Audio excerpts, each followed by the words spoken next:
make a resolution appointing Drew Heisman as our acting chief of police. Take roll. Councilman McNeil-Blackburn? Yes. Councilman McGovern? Yes. Councilman Brennan? Yes. Councilman Nicolay? Yes. Mayor Doherty? Yes. Council will join me in swearing in our new chief of police. What's up?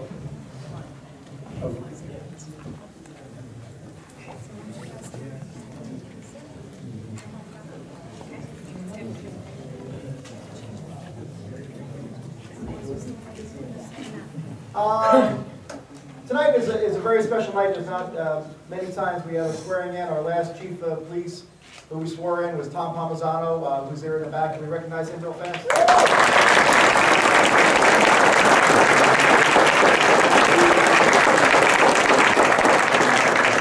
I will tell you, every time we bring on a new police officer or have any type of promotion, our Belmar police are here in full force to support them, and they always stand in the back. So today I'd like to bring all of our Belmar Police Department up to the front to stand here with the mayor and council, please.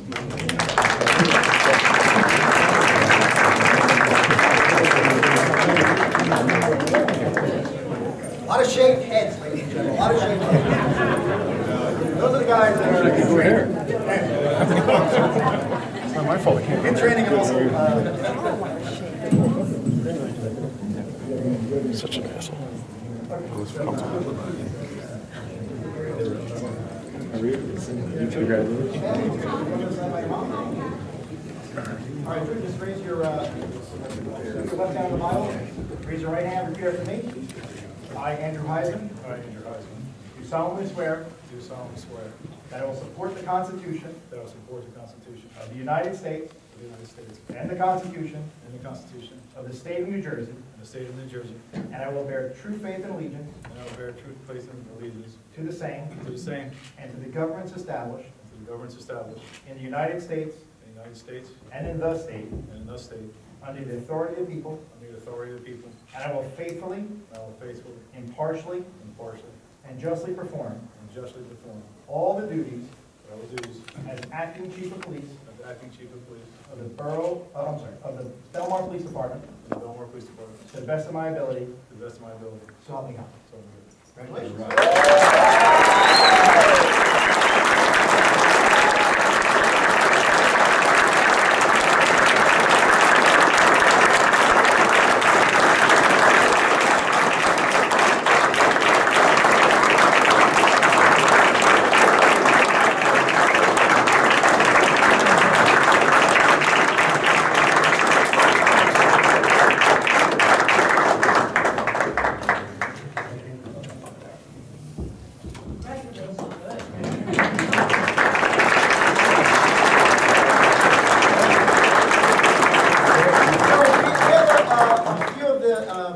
Belmar chiefs here, but also some other chiefs from towns in the area.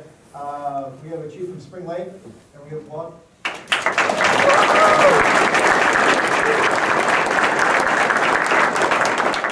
But I'd also like to bring up our current sheriff, just to say a few words about Chief Heisman. Mayor, I'll do it from here. Thank you so much, Mayor. I want to congratulate now. Not a lot of people probably know, but I especially wanted to come here because Drew was my academy classmate, and I graduated with him at the Monmouth County Police Academy, and I wanted to come here personally and congratulate him.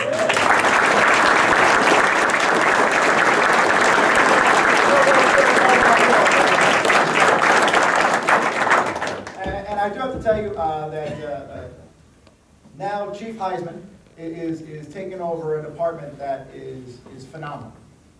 You know, there's a lot of noise you'll hear out there throughout the whole country about police departments.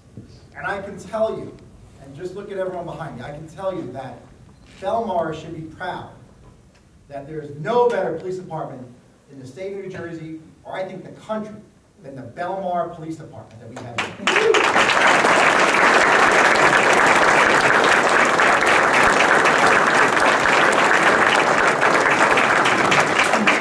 Would you like to say a few words? Well, I got to be honest, I'm very humbled. I did not expect this many people to show up. I've been here 23 years, and I got to say, it is the best place to have ever worked. I have a phenomenal police department in my staff, so my job is quite easy. The residents of Belmar, I've dedicated my time to them, and I continue to do so. And I want to thank my family, my brother-in-law, Deputy Chief Mazza from Bricktown, and all the other chiefs and the delegates that are here. I can't thank you enough, and like I said, I'm very humbled. Thank you.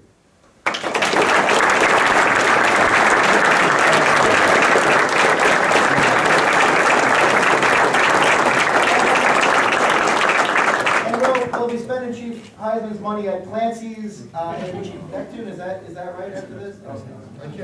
I do want to mention a couple other folks. I did see Chief Mahan is hiding in the back from Avon. I want to say hello and recognize him as well.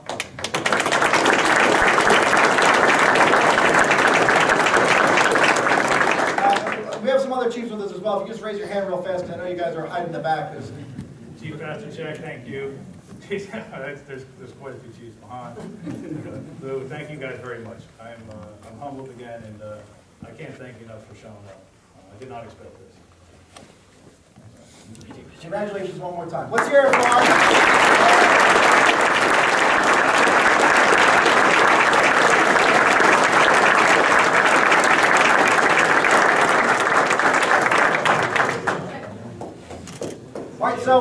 So we're going to continue on with our regular meeting, but everyone is here for Chief Heisman.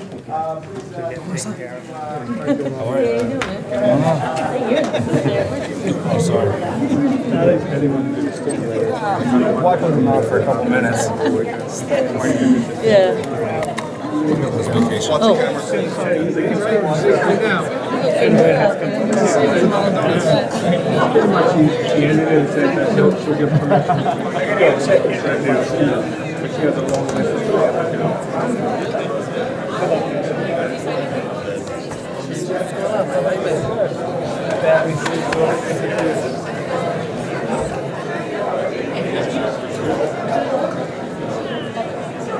I know you think Belmar's better than Brick. I don't know. What do you think? Different. Is that on? I just get the right of the Well, a mic lot of on. people were anyway, so don't worry about it. Make sure you want to be. Oh, it sounds like you're going. Oh my God.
You see that article?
Yeah, congratulations. I was really happy to be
I'm gonna go over and see the rug.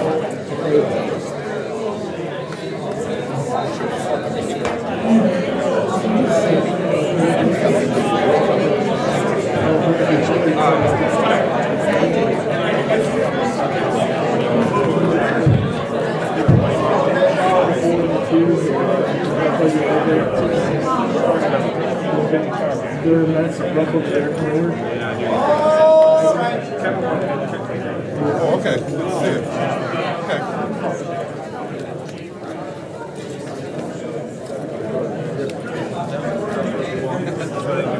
All right, good to see you.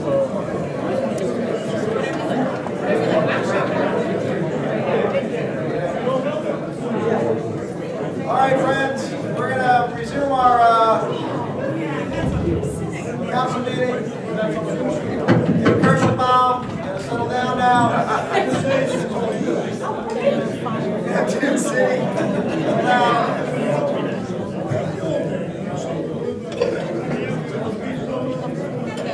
Executive, take a seat. Jack Reynolds, grab a seat.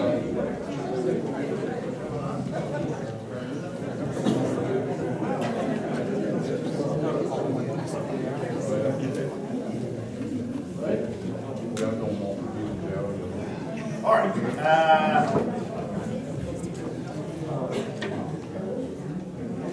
We're going to move on to our workshop discussion. If the council will allow. We're going to do the Belmar Business Partnership Parking recommendations first. Mr. Burke, would you like to address the council? Thank you. Yeah, I can give it up. And Mike Sarah, give it to the council. Thank you.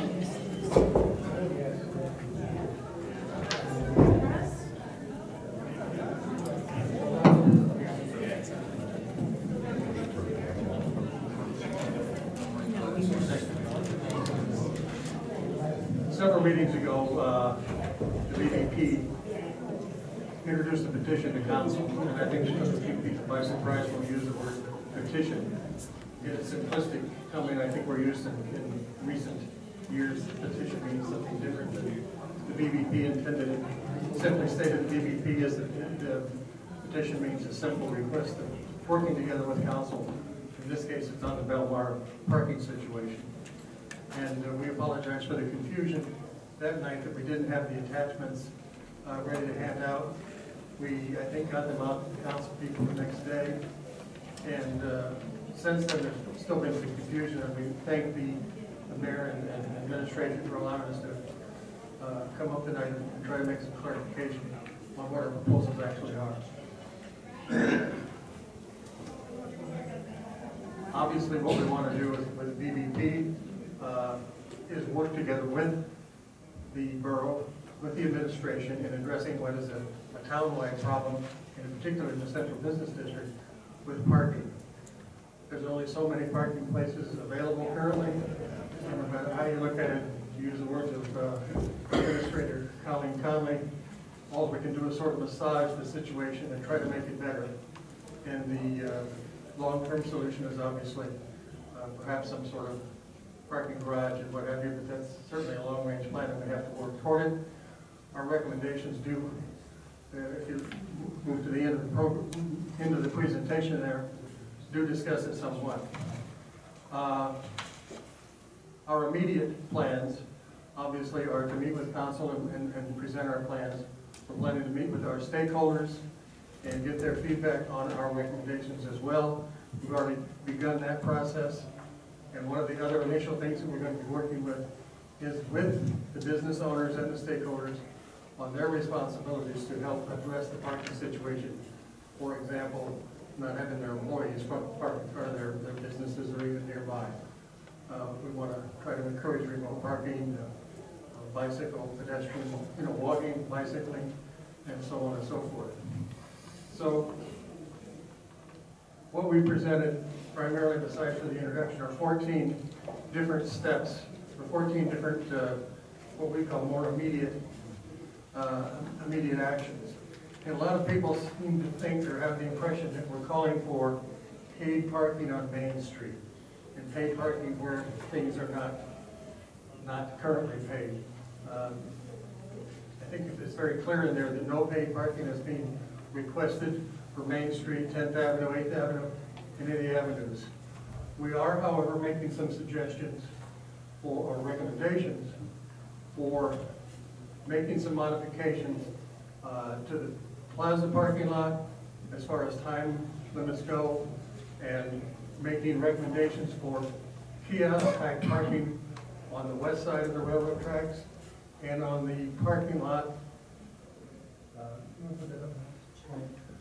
parking lot that I refer to as adjacent to Antoinette Roads. This is, you already have that same overview in front of you. What we found is that many of the people who are currently parking in the plaza parking lot are commuters.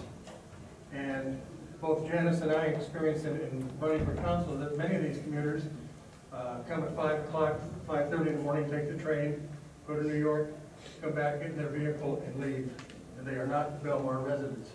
What they're doing is taking up a lot of spaces in the plaza parking lot, which basically prevents local people and visitors who want to come to shop on Main Street.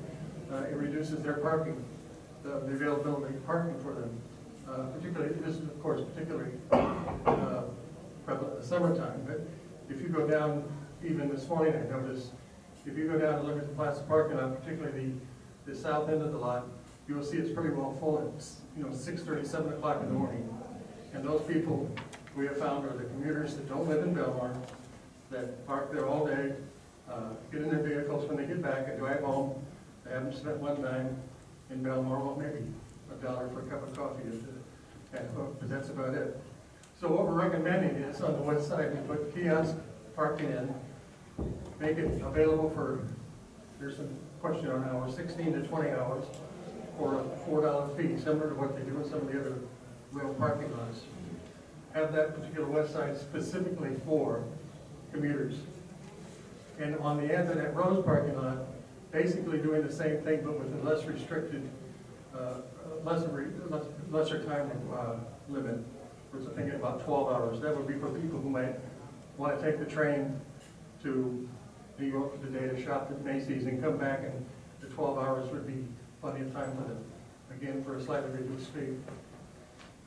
One of the recommendations also to help the plaza parking lot and to help it be available for both our residents and in part to keep people from parking there who maybe shouldn't be parking there for an extended period of time, is to also have kiosk parking there.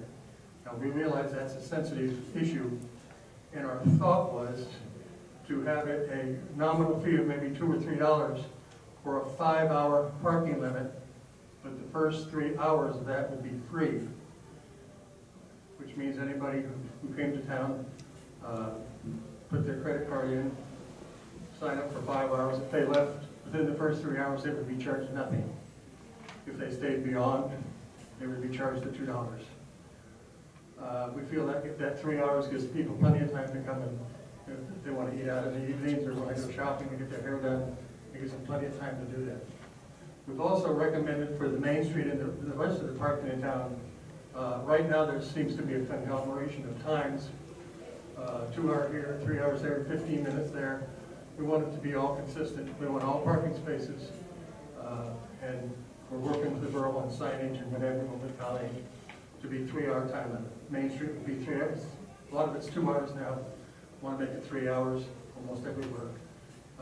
There's some 15-minute parking down by the post office and I think some other locations. But trying to make it so that, one, everybody knows where parking is. You see the graph behind you. We want to expand that and make it more available to everybody in town, so they know, everybody who comes to town, so they know where parking is. Obviously, there's some other recommendations. I've only get maybe 3 or 4 of them. The others are pretty straightforward, and I think you've had a couple of weeks maybe to look through it. So basically, I want to answer any concerns or questions you may have before you take it into consideration. So, Members of the council have any questions for Mr. Burke? Tom, about approximately, ballpark figure, how many parking spaces are we looking at that are shaded in the purple? Do we know?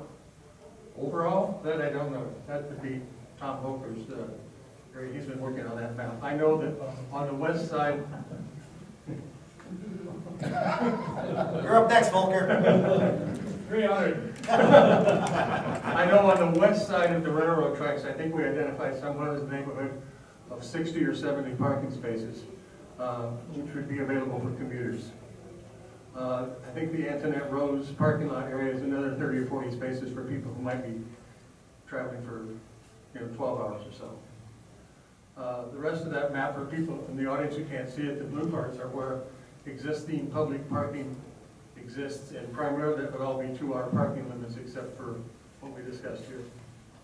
I hope that answered your question, Mr. Chairman. To further that, is there any idea how many parking spaces we need? Let's say, are we providing 50% of really what we need, 75%? No idea, right? No idea. No idea. I think we can all tell from the summertime, at least I know where I live, that after 9 o'clock in the morning on a Friday, Saturday, or Sunday, you can't Right. park on my street. Right. How much parking we need, I don't know. I don't think anybody could probably really answer that question. Unless you want to, put up some money for a study. I don't think you want to do that. We all know that parking is very limited, and I'll just ask Tom Volker. what we can massage the existing spots, I think, is all beneficial to us. Beneficial to us all. I think, one of the things that strikes me is, what you said about the commuters who are parking in the plaza parking lot, I can't think of another town. Most of the towns I think of that have train stations, they're charging their commuters for parking. I'm sure these people think they're getting a great deal. I think that's something we could address right away. I don't know if you can conflate that kind of issue with what happens in the summertime. I think, the weekends in the summertime is sort of what we have to live with because we're a resort town. I think it's, up to a point, it's something you just have to deal with. But the fact that people are getting free parking to park their cars all day while they go to work and come back and then just leave, we could definitely do something about that. I had a couple of questions about the map. Where it says no signs, that basically means there's nothing currently no signs indicating how long you can park. All right, and what we're talking about as far as commuter parking would be the areas just below the tracks, which would be west. Just below the tracks, those that run, Even the island down on 10th Avenue? no, not that. Just the ones right by the tracks? The ones right by the tracks and the ones to the right of the track. The ones on 10th Avenue there, the 10th Avenue is the blue one that runs up and down. Yeah. None of those. Okay, so that'd be like the 3-hour parking you're talking about? Yes. Okay, and we'd have to, all the stuff would have to be posted. Yes. That commuter parking, do you have any idea how many types of parking spaces that is? 40 and a half. That sounds good. No, I'm not sure, Tom. Okay. Which one are you talking about, Tom? What we would call commuter parking, for lack of a better term at this point. On this side of the tracks? Yes, the west side of the tracks. It's Now, that sounds, It's between 40 and, I did this count once, I don't have it with me, but it's between 40 and 60 spots. It's a lot of that's a spots. lot of spots. It's a lot of spots. And they're not really being used right now. Very many of them are not being used, you're correct. Right, they're parking over because it's just easier to It's park the easier. spots and get your They coffee. can sit there, they can sit in their Well, car I and would wait for assume the that train to come. I would assume most of them are going north, and they just want to have to walk around the tracks to get on the train. Right, if you go down there early in the morning for a cup of coffee like I do, I'm down there, yeah. you see them sitting in their cars, and when the train comes, they get out of their car, lock the car and go. And come back at who knows what time. So do they get summonses from the police department for parking there all day long when it's, There's no sign, there's no restrictions there right now. There's no signs over there at all. We would have. but it says like 2-hour parking by hook in front of hook? Doesn't say that, I don't think there's a sign there now. Okay, The signs were taken, there used to be 2-hour parking, but there were signs were taken down when they repaved that lot, and they were not put up at the south end of the lot. okay. There may be some over near where, the St. Vincent de Paul has there, that area, but right near the tracks, that whole section near Hook and up to the dollar store is pretty well open as far as not any postings on time. We think, like I said, we want to work with the borough, and we're a volunteer organization, and we're willing to put in our time, we're willing to do, we have a variety of talents within the trustees of the BBP, and we're certainly willing to work with Colleen and the staff, that I know you have limited resources, and whatever we can do to supplement, we'd be more than willing to help. Won't say no to that. Fire away.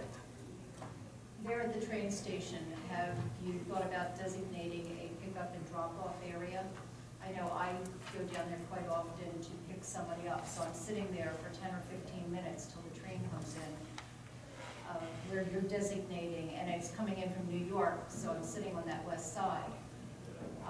Where would people that are just coming in to pick up and drop off be? One of our recommendations were for specific spots for taxis to wait, and I don't know why you couldn't perhaps expand that a little bit for other people. I've seen other cars picking up and dropping off also, so it happens quite often. One of the recommendations talks about for the taxis on the east side of the tracks to park on that curve here where the waiting area was. That would seem to be a good place for anybody to wait for anyone. And on the other side, the road, there's plenty of room behind the angled parking that we would put kiosks for cars to park along the fence and wait for people. I don't think it would be a problem. As long as they're not parking there, just waiting. But you're talking about kiosks on that side? No, also? we're not. But that's where all the taxi cabs, there have been times where there'll be 5 or 6 cabs lined up there. On the west side, on the west side of the tracks, you've got the angled parking next to the tracks, and then on the other side, there's the roadway, and then on the very west part, I've seen 5 and 6 taxi cabs parked there. So there'd be nowhere for a person to. Well, I suppose we could put a designate, that's obviously some tweaking that you would have to do, but we could make a specific length of space for taxis, It needs to be thought about. Yeah, I've never seen that many there on that side, but I have. I don't doubt you have. We've talked about, right now there is 15-minute parking in front of the post office. Mhm. You're talking about eliminating that? No, Okay, because that, that intersection there, 13th and Main, is also the highest accident intersection I think we have in town. And then, I don't know that that 15 minutes aids or adds to that or takes away from it, but it's a very accident-prone intersection, and I don't think we want to disrupt it too much. Perhaps we need to enforce it a little bit better. We need to paint the lines on the north end of Main Street too after it was repaved. It's never been done. No parking designations have been made, which means that at the corners where you're supposed to park 25 feet away from the corner, if there's no designation, people park closer to the corners. And obviously when you're coming out the side streets, you can't see as well, and that's one of the reasons that there's more accidents. And obviously one of our recommendations is to get the parking lines and the no parking areas on Main Street painted also.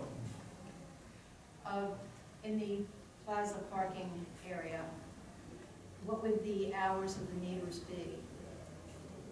5-hour limit, first 3 hours free. Starting what time of the day and ending what time of the day? The way the kiosks work, when you go in and, you know, you put your time in, that's when it starts. I mean, are we talking about parking, paying 24 hours a day, or are we talking about, say, down at the beach, it runs from 9 to 7?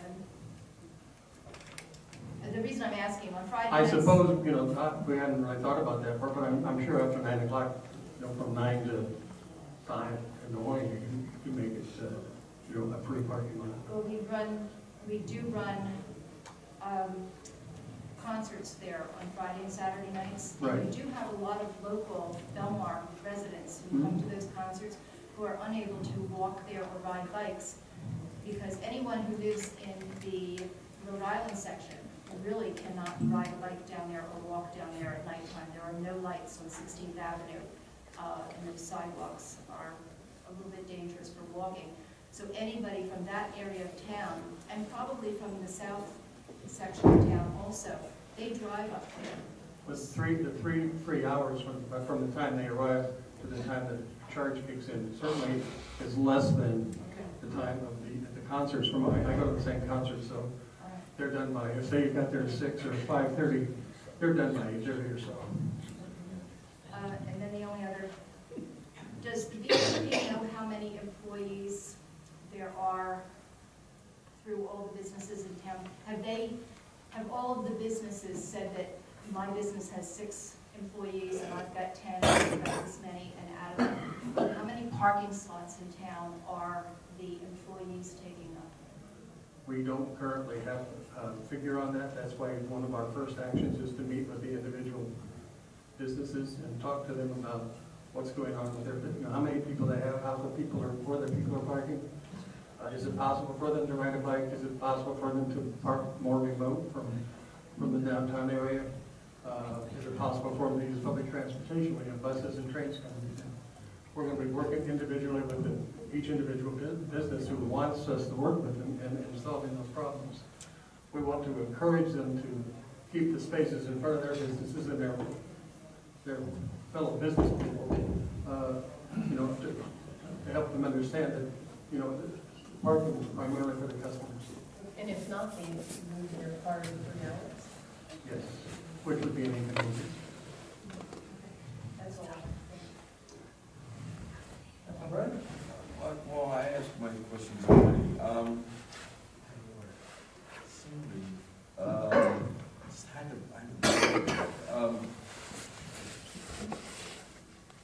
tell you, one of the things as far as if we're going to do any kind of kiosking, what you're talking about, I have a question about whether the software can actually be configured to do what you're talking about. I had my questions on that also when I was advised by 3 or 4 different people that yes, that's possible. Okay, great, that's good to know. Even so, I still think that the idea of enforcing parking restrictions in that lot, you know, 24/7 or even later, or even, I think it's definitely got to be a time limit, 9 to 5. I know that there's been the zoning board already approved some variances for someone who's planning on putting a mixed use residential on the top 2 floors. They're definitely thinking that their tenants are going to need to be able to park, and that's how mixed use is supposed to work. Yes, you know, yes. the customers are there during the day. There's very good the questions. tenants are there at night, so. Obviously, that we need, Yeah, we need to work out those types Yeah, of we don't details. want to pay for parking. So, These are just recommendations. You know, obviously, Yeah. you have to sit down and work out You know, Work out the particulars. at least, you know, at least we're doing something. You know, I like that we're having the discussion. The way we look at, you know, we know it's a problem, and it's not an easy problem to solve, so anything that we can do that helps, we're willing to do our part. The businesses have a vested interest, obviously, and I'm sure council would, you know, support the BVP, so hopefully we can work together on this. My question was just how it would be enforced, if it's been addressed. You know, enforcement is obviously an issue. If you go to, say, 2-hour parking or 3-hour parking limit and nobody bothers, then it's gonna go haywire. You know, if you're gonna have kiosks there and nobody goes by and checks to see if anybody, so enforcement is very important, and obviously something would have to be worked out. Tom, we don't really need signs where it says no signs west of the construction site, right? Isn't that in the word? Someone probably did that just to see if we were paying attention. That, I'm, the gentleman over my left shoulder is responsible. Tom, we have to explain that. The funny thing is, yes, you're charging a lot of money there. That's for the In boats. the marina. That's for the boats. That is also a work in progress. It changed, I think, once this week, didn't it, Tom? Yes, it did. So, you know, that's a work in progress too. Okay. Well, thank you. I appreciate you coming before us and give us a better explanation on this. I mean, Thank you for your time. Have someone come and- Sorry for the confusion that we created in the first place. And, yeah, parking is a challenge, and it's gonna be more of a challenge for the marina this year with everything that's going on. So, ride a bike, take a cab, take an Uber, walk. Segue. I just want to add that one, Oh, I'll say, it's a public major meeting. Wait, technician- you can't just speak up, you have to come up to the microphone, sir, sorry about that.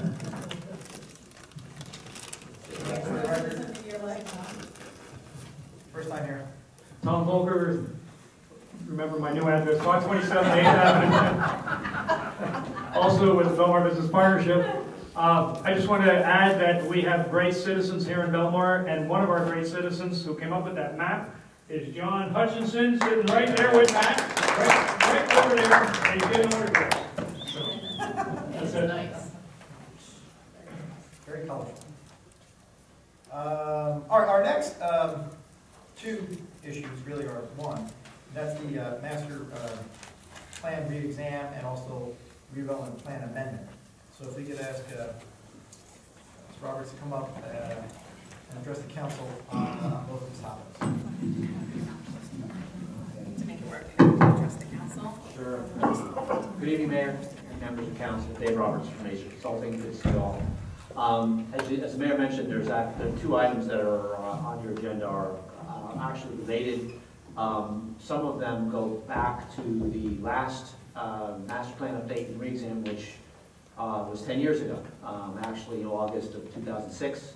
And during that period of time, the statute was amended to change the, basically the cycle of the periodic re-examination from 6 years to 10 years. So you bought another 4 years, but those 4 years and those 10 years are up. So the planning board is concerned about that. They want to make sure they're targeting to try to get the master plan update done by August, which is when the year technically expires, 10 years. There is no, the world doesn't come to an end if that doesn't happen, but the important thing is that if you don't re-examine your master plan and zoning regulations within that time frame, if there's a challenge to your zoning based on some dispute, I guess, with a decision that one of your boards might make, for example, and it ends up in court, the presumption of validity that the borough would normally get on a challenge like that switches over, and that effectively the borough would then have to prove why its ordinance is still relevant, given the fact that the master plan has not been updated for the last 10 years. So that's the real issue. The planning board, I think, is really what prompted this. They're aware this deadline's coming up. So we were asked to provide a proposal to do that. And coincidentally, obviously, in 2006, there was no Sandy on the horizon. Sandy happened in the middle of that period of time. So it's an opportunity for the borough to kind of reevaluate its zoning and its master plan objectives in light of what happened with Sandy. So that's another good reason to do it. Along with that, back in 2014, the council appointed an advisory committee to look at the redevelopment plan because there was a number of issues that were coming up with individual property owners trying to develop their properties under the plan because the plan was developed under a different economic scenario back when you had one major developer as opposed to property owners now doing their own redevelopment. And that committee suggested that the redevelopment plan, the area, be extended down, further down to encompass more of the downtown. In fact, they recommended a series of neighborhoods, and they divided them up and categorized them all the way down to 16th Street. Meanwhile, what also happened was that the statute that governs redevelopment was amended in 2013, and it now provides for a two-tier redevelopment area, one that would include condemnation and one that would not.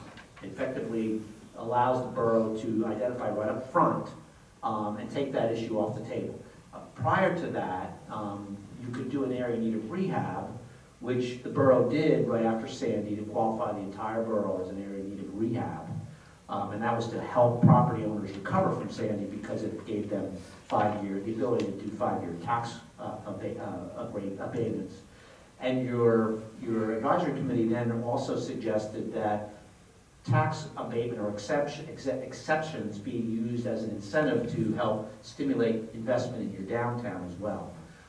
So now you have kind of all of those things coming together, and there's an opportunity now to again reevaluate extending the Seaport redevelopment area farther down Main Street, farther to the south, by using the non-condemnation redevelopment area designation, which then would allow you to do more longer-term tax incentives, which would be more conducive to commercial property owners in terms of expanding their properties and so on. And what was interesting to me is listening to your discussion just a few minutes ago about parking.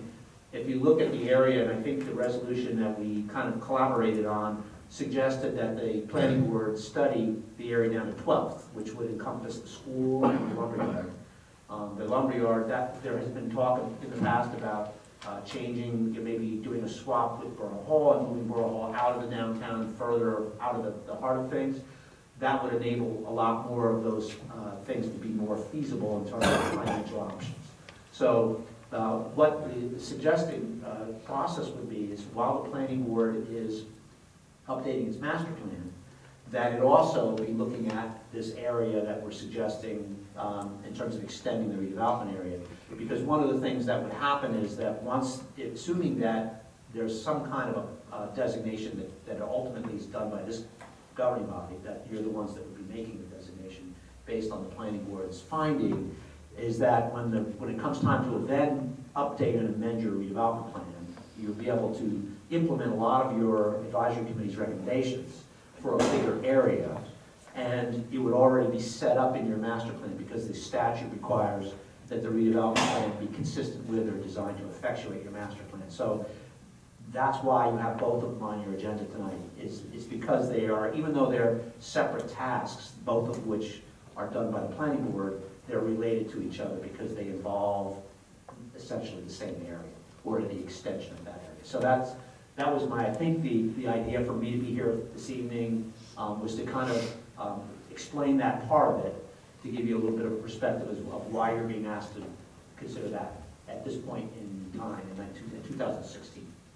Right. And again, you'll be at the planning board meeting as well to work with our planning board attorney. Yes, yes. Actually, the proposal that we had submitted focuses on the master plan, but in so doing, whenever you do a re-exam and master plan update, you're required to review any designations that were made since the last re-exam. So right off the bat, we have the borough-wide rehabilitation area designation that's already been done in 2011, yeah. No, 2013, I guess.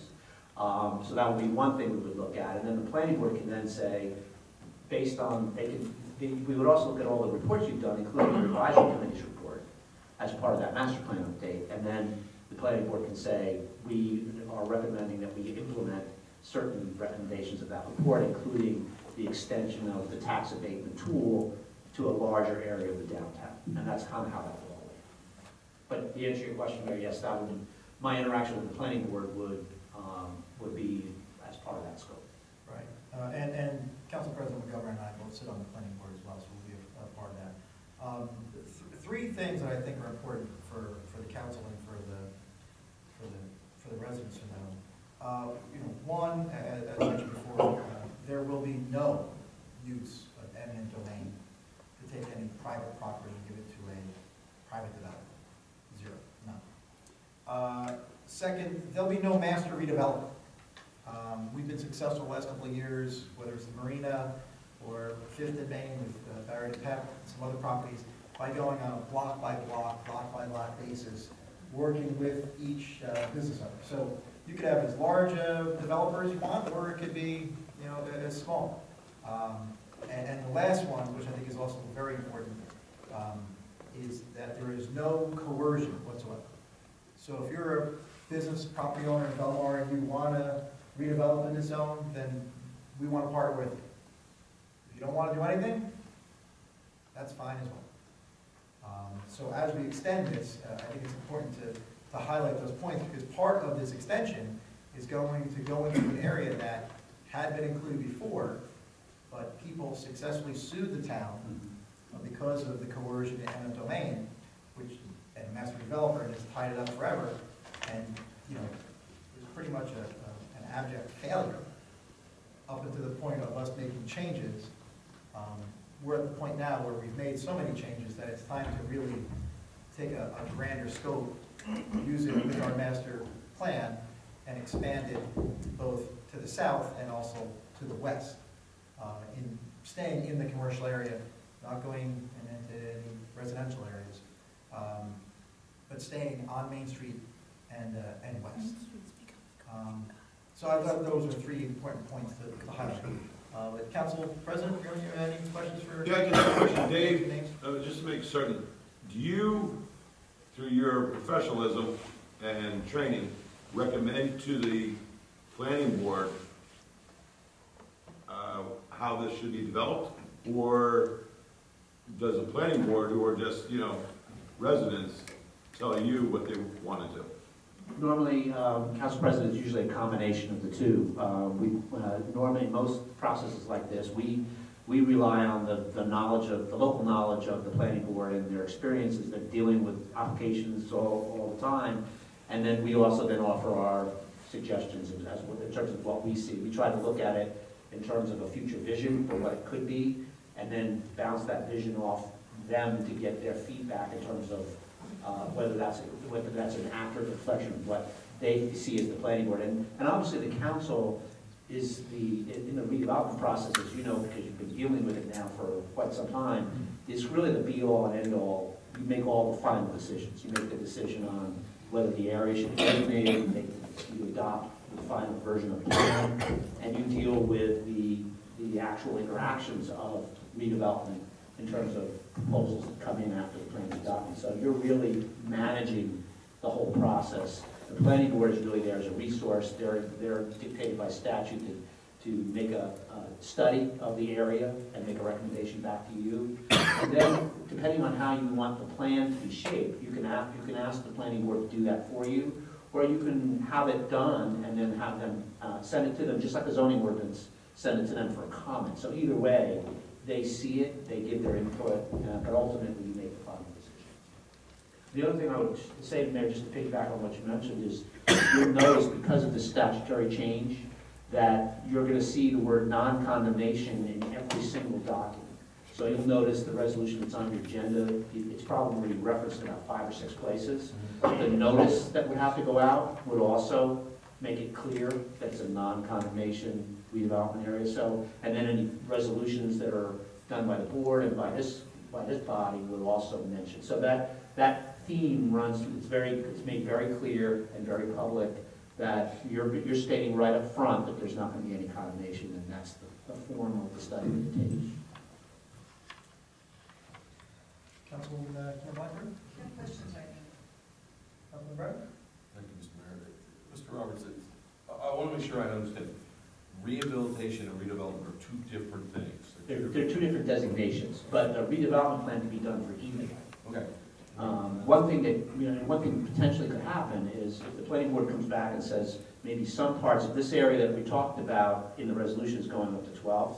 Some properties, they might say they don't believe meet the criteria for redevelopment, but you can still include them in the expanded plan because of the rehab designation. And they can still get some kind of tax Right. maybe. They could get up to 5 years. Right. And then anyone that is qualified as being, recommended for inclusion in the redevelopment area would qualify for up to 30, depending on the project. And you would look for a bigger project for that kind of. And the other thing you could do is use the tax incentives.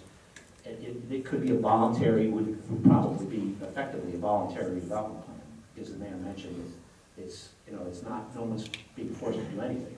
But if they wanted to take advantage of the tax incentives, they can comply with the plan, and that would be your incentive. So it would be a positive incentive rather than a negative disincentive. I would much rather do that. My other question is about sustainability. What are the thoughts are given towards incorporating sustainability in any kind of plan? Well, the recommendation, the proposal that you have includes an option for a green building and sustainability element of the master plan, and that looks at the whole borough. The borough has had a record of that. I believe you're involved in the Sustainable Jersey program. That's one of, that element gets you, obviously scores a lot of points with the sustainability point, but it really then gives you you have your green checklist for redevelopment projects. So you've already got some of that in the works. But that element would then allow us to take the redevelopment plan and incorporate a green infrastructure component to it, which is something we're doing in a lot of redevelopment plans now. I would definitely like to see that. Absolutely. Thank you. Good, thank you. You're welcome. No, thank you very much. I look forward to this process. Now, just logistically, how long, so it goes, we had the presentation tonight, it goes to the planning board, then it comes back for a first reading to the council, then second reading, and then it becomes, then it goes on the books? Like designation, like what is the time frame? I'm just curious. Yeah, I was just gonna say for the expansion of the area, that is really just the planning board scheduling the public hearing. We'll have to do a study of the area that you're identifying tonight. So tonight you're telling the planning board this is the area we want you to study. The planning board will put that together, and they'll have to hold a hearing. All the property owners within that area would have to get notice, they would have the opportunity to be heard. They would then make a finding back to you, and then you adopt a resolution. Your resolution might qualify all of those properties, some of the properties, or none of the properties. Those are your options. Then they would amend the plan, and that's when you would get the first reading, second reading. That would be on the plan. The study is really just a recommendation back to you, and you can then adopt a resolution making the designation official. The first designation is whether or not the area is an area in need of redevelopment. So after that, then you would have the plan prepared, and then the plan is then adopted by the governing body. Okay, so the first time it comes back to you, there's not a plan. It's just a recommendation from the planning board that after review and public hearing makes a recommendation. They may recommend that it's not, but they may recommend that it is. Then you'll look at it and then you'll act. And then at that point, you'll either designate it as an area in need of redevelopment or rehabilitation in certain aspects, and then it moves forward to the plan stage, at which time then you'll adopt the plan. And Mr. Roberts, the work that we just talked about, that's included in the proposal that you've given us? Well, the proposal is for the master plan update. So we probably have to, in terms of the actual study properties, we're going to try to do as much of that as we can while we're doing the master plan update, but there may be some parts where they don't overlap. So, for example, the amendment to the redevelopment plan is not part of the master plan. But the proposal it's really kind of two things, and really what happened was when we did the proposal on the master plan, the idea of while the planning board's at it, we should look at expanding the area kind of came up as well. So we're going to try to do that so that we can give them something that they can work with to hold a hearing on without necessarily expanding the scope that's in the master plan. But the redevelopment plan amendments, that the recommendations that the steering committee made were pretty comprehensive, and that's probably something that would come later. So is it that issue? Yes. At a later date? Yes. Okay. All right, thank you very much. You're welcome. I think that's it for our workshop. Any other items, council on workshop? No? Okay, next, petitions. Barb? Yes, I received a referendum petition for ordinance 2016-01. It's been certified and sent to all of you. And on the advice of Council Skrinsky and Hollenbach, we have rejected that petition, and I sent a copy of that to your attention as well. Thank you. Any other petitions for mayor and council? Seeing none, I'll ask for approval of the minutes, which Brian cannot. John's going to handle it. I move that the minutes of the meetings held on March 15, 2016 be approved as recorded, and that a copy thereof be posted on the borough's website. Councilman Blackburn? Yes. Councilman Melvin? Abstains? Councilman Brennan? Yes. Councilman Nicolay? Yes. Mayor Martin? Abstain. Next are reports of council. Council President McGovern. I'll go first. First thing I want to mention that this chair that I'm sitting in is very unstable. So if at any point in this meeting you see me go over backwards, just want you to understand, this is just opportunity. Just so you know, George and Bruce both left, so we have no first aid. Okay, you see this? He's going backwards. Okay. I don't really have too big a report. Just, I always like to comment on former residents that have done well in athletics. Denise Brooks, a Belmar resident who's now a refereed the semifinal game in the Final Four, University of Connecticut Women's against Washington. And tonight is the championship, and Denise is very likely to be a referee for that. So to have a Belmar resident on the court for the championship game is quite an honor. Thanks to Dave Schneck, he sent me something in an email last month that showed Michaela and Marina Mabry, basketball players on the University of Notre Dame team. They set Guinness's world record for the most foul shots in 60 seconds by two women, which was 21 foul shots in the 60 seconds. You know, not that it's not a major thing, but it's pretty neat to have a world record. So that's my report. Thank you. Councilwoman Keon-Black. Winter walking ended today in the gym. I personally would like to thank Ray for the great job he did for all the seniors who came out. We had approximately 6 or 7 seniors every Tuesday and Thursday. A couple of weeks there were several more. A couple times a few less, but it averaged 6 to 7 people. Everyone had a good time. He provided water with us, or for us. One day we found out that children were there earlier and they had snacks, so a couple of seniors complained and he provided snacks after that. But I do want to thank Ray for that. Hopefully, Mother Nature will cooperate now and we won't need to walk in the gym anymore and we'll be able to all get outside and continue walking. It's good for your health, it's good for Belmar, and it's nice to go outside and look at the trees and the flowers. And that's all I have. Thank you. Thank you. Councilman Brennan. Thank you, Mr. Mayor. I don't have much. I just want to congratulate, last time we were here, it was before the school play at Belmar Elementary School. I want to congratulate all the performers, the cast, crew, directors. It was a great performance, really outstanding job. I'm sure everybody who attended can attest to the talent of the children in our community. Particularly a couple of young ladies who were quite good. Also, I want to thank everybody for the birthday wishes. Thank you very much. That's it for me. How old are you? I am 60. Woo! Oh, please. I thought I'd But he go acts over. 30. Councilwoman Nicolay. I want to congratulate Kelly Williams and her husband Billy and Angela. William V. Cinco, we're calling him Cinco, if he's listening.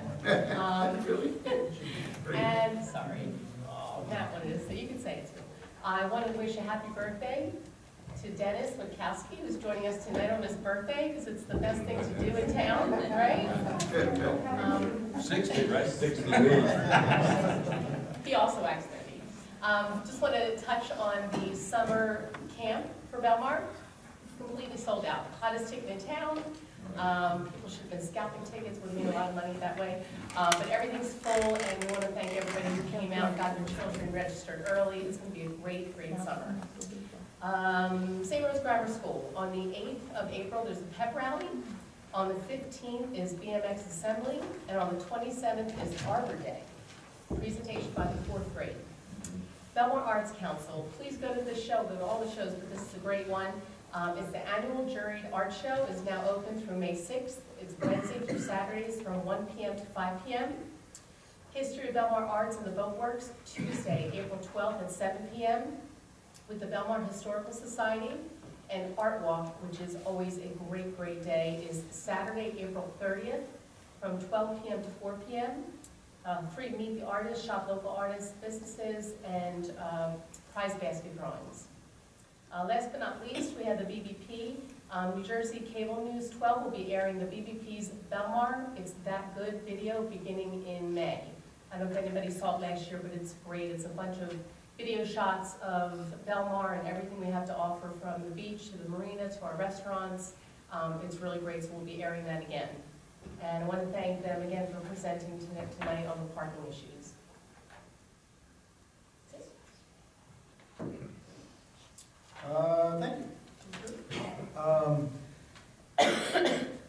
So she stole my thunder on Kelly, but that is pretty awesome. We have a new addition to the Belmar family.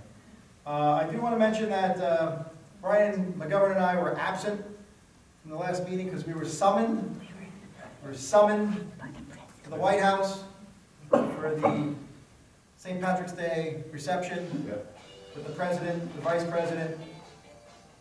Go ahead and get that money. The President, the Vice President, and the Prime Minister of Ireland. And Brian and I were the only two elected officials from New Jersey there. We got a chance to shake hands with the President, get a chance to talk to him. I did get a chance to talk to the Vice President very briefly. Simply thanked him and his administration for everything they did for our town after Sandy. Remember, the Vice President actually knows New Jersey pretty well. He was born and raised in Pennsylvania and was a senator from Delaware. And he simply said, you guys went through hell, and congratulations, and keep going. But that was something pretty extraordinary. So that's why we weren't here last time. Hopefully, I must add that the Prime Minister of Ireland has the strongest handshake I have ever experienced. I almost went down on me. I almost cried. I let go. You know, he's really, really strong. Jen asked, "What's her name?" That's not good. It's a typical nickname. So we got a lot going on, but we actually have a huge event tomorrow, historic, really, for our town, and that is when we start rebuilding the Tail Pavilion. You may have seen that giant behemoth, the pile driver that's up there. That's what we use during the drive the piles into the pile for the boardwalk. The same company that built the boardwalk, Epic Construction, is going to build both the Tail Pavilion and the 10th Avenue Pavilion. And they're using the same company, Lindy Griffith, who put in the piles for the boardwalk, is also going to put in the piles for the pavilion as well. That event kicks off at 11 a.m. Tomorrow. I did a call tonight just to let people know, to give them a heads up if they're around to be a part of it. It really is something special. And there are some folks, it's probably going to be pretty cold, so I think remarks tomorrow will be pretty short, so I'm going to be a little liberty for tonight. But I want to, in particular, thank all the members of this council who were steadfast in their support of making sure the Tail Pavilion was rebuilt. You know, Council President McGovern, Councilman Blackburn, Councilman Brennan, and Councilwoman Nicolay. Also want to thank our former Council President, Claire Dykey, who served during and after Sandy, She's been steadfast in our recovery. The boardwalk and the pavilions, we always thought them as being one piece.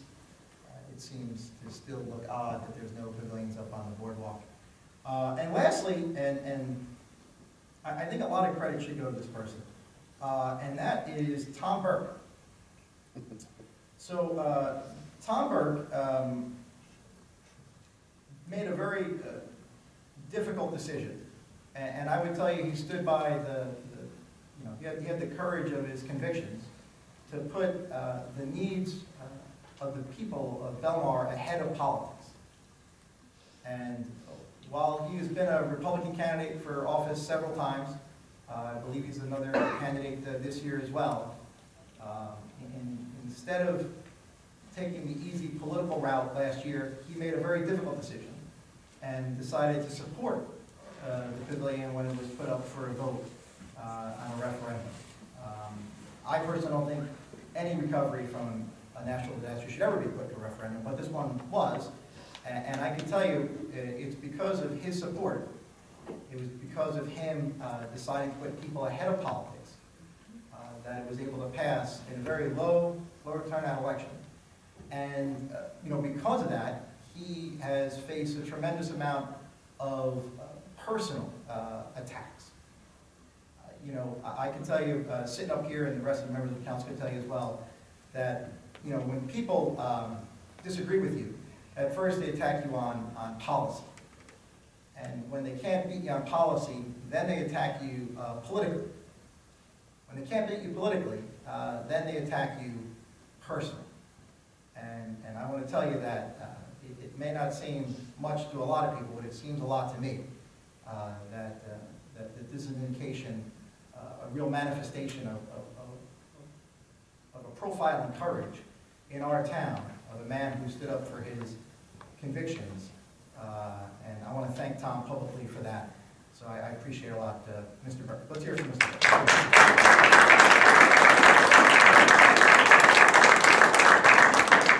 Now, also, because we are doing this tomorrow, the all-important, ever-popular senior luncheon is being moved to April 13th. So if you want a free meal, you gotta wait till April 13th. Oh, and the other really extraordinary part about tomorrow, we're rebuilding the Taylor Pavilion, which was named after John Taylor, a longtime mayor in Belmar many, many moons ago. But his wife, his widow, is still with us. She's 98 years old. And she's been she's been questioning Councilwoman Keon Blackburn when this was going to happen. Because when you're 98, if it doesn't happen soon, you may not know if you're ever going to see it. So she's going to be there with us tomorrow. And we have a special thing we're going to have where she's going to write her name on one of the piles that's going to be driven into the ground. So sometimes we like to refer to them as big shots. We have the governor or senators here. But most importantly for us tomorrow, we're going to have Dot Taylor here to join us for that. So that's going to be special. Can I jump in on that? Yes. I went and saw Dot this afternoon, and as the mayor said, I have been talking with her quite a bit over the last couple of years. She's been depressed, she's been sad, she's been angry at us. Every time I would talk to her, she would say, "I'm never going to see it, am I?" Well, the other day I called her on the telephone and I said, "Wednesday morning you have to come and be at the beach." Today I went over and saw her. She's smiling, she's happy. She showed me what she's wearing. She looked like a 16-year-old girl going on her first date. Her two granddaughters are taking the day off from work tomorrow to be there, and John Taylor's nephews will be there. She informed me today. So the people who have worked so hard in town have thrilled this woman for tomorrow. Thank you. Excellent. Thank you very much, and that's all for my report. Next is public session on the, public session on the resolution calendar. This means I'm out of step here. So public session on the resolution calendar. Anyone have any comments, questions on the Resolution calendar itself, please come up, state your name and address for the record, and other comments, questions you may have on the resolution calendar. Seeing none, I'll make a motion to close the public portion, the public session on the resolution calendar. Second. Aye. Next, I will move the consent agenda, which encompasses the entire resolution calendar. I'll Oh, Who was the second? I'll second. Okay, Councilwoman Kim Blackburn? Yes. Councilman Gilbert? Yes. Councilman Brennan? Yes. Councilwoman Nicolay? Yes. Mayor Doherty? Yes, there are no ordinances on tonight, so we'll go directly to public session. Public session is very simple. Raise your hand, wait to be called on, come to the microphone, state your name and address to the record, and then you have 5 minutes to speak about whatever may be on your mind. Yes, ma'am. Thank you very much, Mr. Mayor. Claire Dyke, 1017 14th Avenue. With all the discussion going on about parking and the need for more parking, I think that's a wonderful, wonderful happening for Belmar. That shows an increase in interest in our businesses. That shows more traffic on Main Street and throughout the town. So while it is a problem, I think it's a good problem. I also want to say how much I appreciate the code red and the code blue announcements that come through the police department and came through on Saturday evening. We had not listened to the weather. We had a very busy day Saturday. We didn't know about the wind. When the mayor called us, it was really a gift because we went outside and battened down the hatches. There were trees downed in our neighborhood, but we were prepared because we got that message. So I thank you very much. I thank the police department, and I also thank you for all of the updates on the borough events. That's also very helpful. But in particular, I want to thank you for that wind announcement because that was, wow, that was something I had not anticipated. So thank you very much. And just to give you an idea, we had recorded winds at the airport out in Wall at 71 miles an hour. Yes. Which was pretty extraordinary. And as much as we like to beat up JCP&L, particularly after Sandy, they really did a pretty good job. They kept us informed as to, because at one point we almost had over 950 customers in Belmar that were out. We had at least 3 or 4 traffic lights that were out, and they were good about getting restored. But the one thing they can't do is they can't put, and I mentioned this, and it's important for us to know, they can't put anyone in a bucket truck to fix a power line if the wind is over 40 miles an hour for OSHA requirements, which makes perfect sense to me. If I worked for them, I certainly wouldn't want to go up in a bucket if it was 20 miles an hour, let alone 40. But you're very welcome. And I also just want to say quickly, I think the communication of JCP&L is improving all the time. Because we were getting emails, we were getting phone calls, and that was a good thing. And they did a nice job. Yes, they did. Yes, you can. Come on.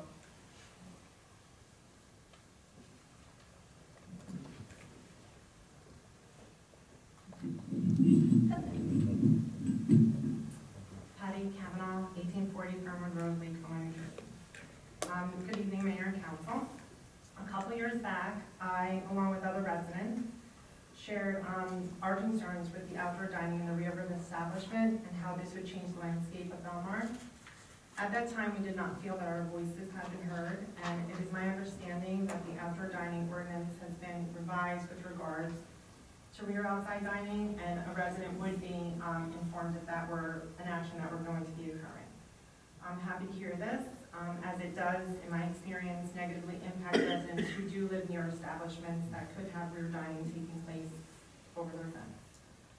Besides the ordinary concerns of garbage, oil grease removal, the safe exiting procedures, and other concerns did come to pass. And some of those that we experienced were outdoor dining that continued past the hours of operation. There was live music, and we all love live music, public venues, piano plaza, but if it's happening on a daily basis in your neighbor's backyard, it is an issue. And there was also a fire pit. Jennifer, at the last meeting, I saw that you had asked if there were any complaints.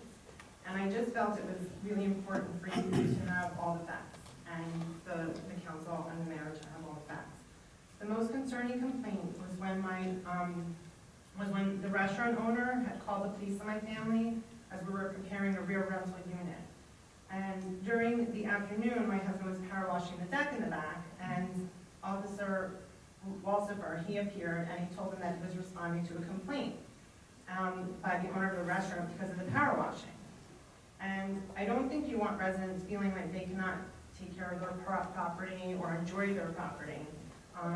You know, when they need to mow the lawn or power wash, or, you know, the kids are playing in the backyard and maybe they're gonna have a quick game of pickup, you know, it is March Madness. So I just wanted to bring that to your attention. I appreciate your time and your expertise in this matter.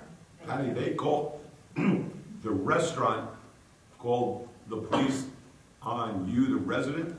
Right. For power washing? Yeah, and because they're on, you know. And was this late at night? No, it was like 2 o'clock in the afternoon. You're the resident, power washing, and the Yes. restaurant. What was their complaint? That you were making too much noise? I think it was that we were power washing and that they felt that maybe some of the spray was gonna come over onto their side, and there were going to be, you know, people eating there, but we've never ever had that issue before because it never ever existed before. Was there a complaint filed? I mean, was it signed or dismissed?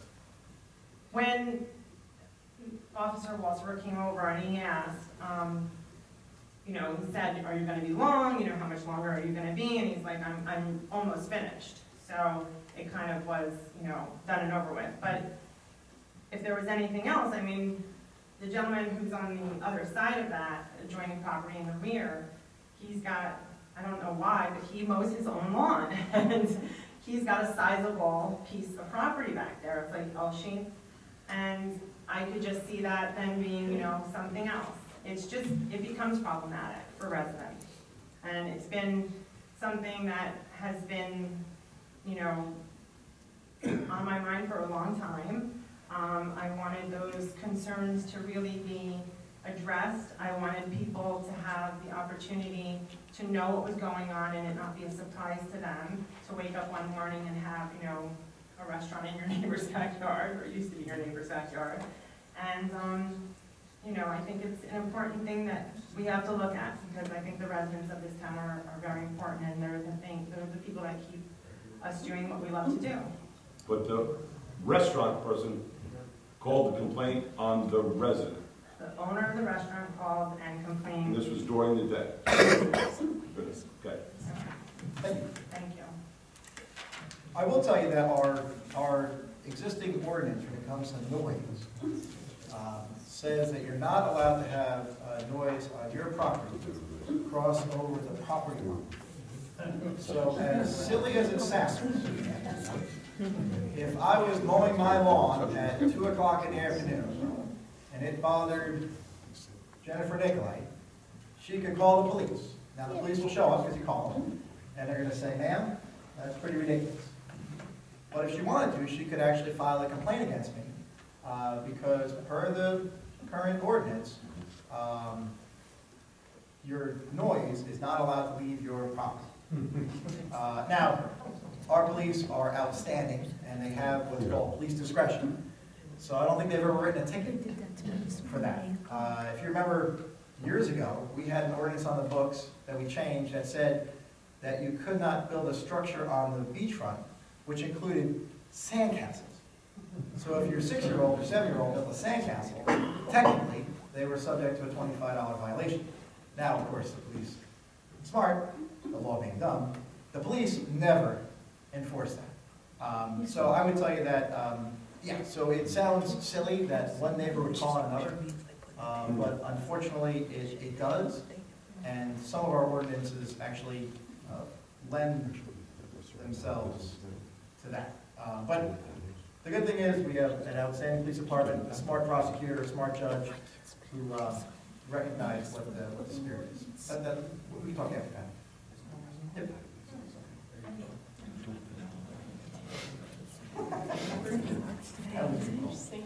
Hi, Amy Fay, 400 River Avenue. That just made me think of something that I've always wanted to ask, but have been afraid to. Can we have Sundays free of landscapers and lawn mowing in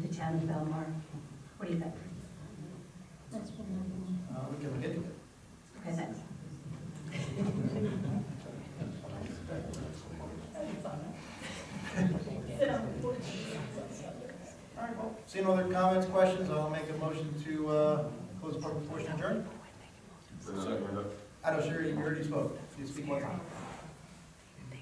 Second? Second. All in favor? Aye. Aye. Thank you. And thank you for everyone being mine.